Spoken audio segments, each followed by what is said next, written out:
صلی اللہ تعالی علیہ وآلہ وسلم کی بارگاہ میں درود پاک پڑھنے کی بہت ساری فضیلتیں وارد ہوئی ہیں، اور یہ درود پاک وہ عمل ہے کہ اللہ رب العزت بھی اس عمل کو کرتا ہے۔ میرے پیارے محترم بزرگوں، دوستو، حضرت علامہ صفوری رحمت اللہ تعالی علیہ نزہۃ المجالس میں نقل فرماتے ہیں، میرا ایک پڑوسی گناہوں کا عادی تھا، گناہ کرتا رہتا تھا، اس کا انتقال ہو گیا۔ انتقال کے بعد کسی نے اس کو خواب میں جنت کے اندر دیکھا، پوچھا اللہ تعالیٰ نے تجھ کو جنت کس عمل کے سبب عطا کی؟ اس نے کہا کہ میں ایک مرتبہ ایک سنتوں بھرے اجتماع میں شریک ہوا، اس میں ایک واعظ نے، بیان کرنے والے نے بتایا، جو کوئی سرکار دو عالم نور مجسم صلی اللہ علیہ وسلم پر بلند آواز سے درود پاک پڑھتا ہے تو اس کے لیے جنت واجب ہو جاتی ہے۔ جب میں نے یہ سنا تو میں بلند آواز سے درود پاک پڑھنے لگا، میرا دیکھا دیکھی سب مجمع کے اوپر وجہ طاری ہو گیا، تمام مجمع بلند آواز سے درود پاک پڑھنے لگے۔ ہمارا یہ بلند آواز سے درود پاک پڑھنا اللہ تعالیٰ کی بارگاہ میں اتنا مقبول ہوا کہ اللہ تعالیٰ نے مجھ سمیت تمام حاضرین اجتماع کی مغفرت فرما کر سب کو جنت سے نواز دیا۔ محبت سے ایک بار اور درود شریف پڑھ لیجئے، اللہم صلی علی سیدنا مولانا محمد مبارک وسلم، صلو علیہ صلاۃ و سلام علیکہ یا سیدی یا رسول اللہ یا حبیب اللہ صلی اللہ تعالی علیہ وآلہ وسلم۔ شاعر نے کہا، غموں نے تم کو جو گھیرا ہے تو درود پڑھو، غموں نے تم کو جو گھیرا ہے تو درود پڑھو، جو حاضری کی تمنا ہے تو درود پڑھو۔ ارے بلند آواز سے کہہ دو سبحان اللہ۔ کہنے میں کوئی جی ایس ٹی نہیں ہے جو آپ لوگ گھبرا رہے ہو، اور سبحان اللہ کہنا کتنی سعادت کی بات ہے۔ اللہ پاک ہے، آپ کیا کہہ رہے ہیں؟ اللہ پاک ہے، سبحان اللہ۔ بلند آواز سے کہیں سبحان اللہ۔ ہاں ماشاء اللہ۔ میرے پیارے محترم بزرگوں، دوستو، ہم اور آپ بڑے خوش نصیب ہیں کہ ہمیں اور آپ کو اس سنتوں بھرے اجتماع میں آنے کی سعادت نصیب ہوئی، اور اس میں بیٹھے ہوئے ہم اور آپ ذکر الہی سن رہے ہیں، ذکر مصطفیٰ سن رہے ہیں۔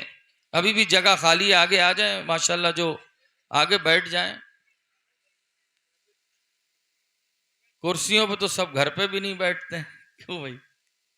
کبھی تخت پہ تو کبھی چارپائی پہ تو کبھی نیچے فرش پہ، کبھی کمرے میں، کبھی کبھی ایسا ہوتا ہے زینے کی سیڑھیوں پہ ہی بیٹھ جاتے ہیں۔ مختلف زاویے سے کبھی پٹلی ہم تلاش کرتے ہیں، تو یہاں جگہ بھی باقی ہے، آ جائیں انشاءاللہ، بے شمار برکتیں حاصل ہوں گی۔ ایسی محفلیں بار بار نہیں ہوا کرتی۔ میرے پیارے محترم اسلامی بھائیوں، ہم اور آپ بڑے خوش نصیب ہیں کہ ایسے نبی صلی اللہ تعالی علیہ وآلہ وسلم کے امتی ہیں کہ اس امت میں آنے کے لیے بعض نبیوں نے مولا کی بارگاہ میں التجا کی، مولا ہمیں نبی نہ بنا، محبوب کا امتی بنا دے۔ سبحان اللہ بولو، محبوب کا امتی بنا دے۔ کیوں؟ 900 سال حضرت نوح نجی اللہ علی نبینا وعلی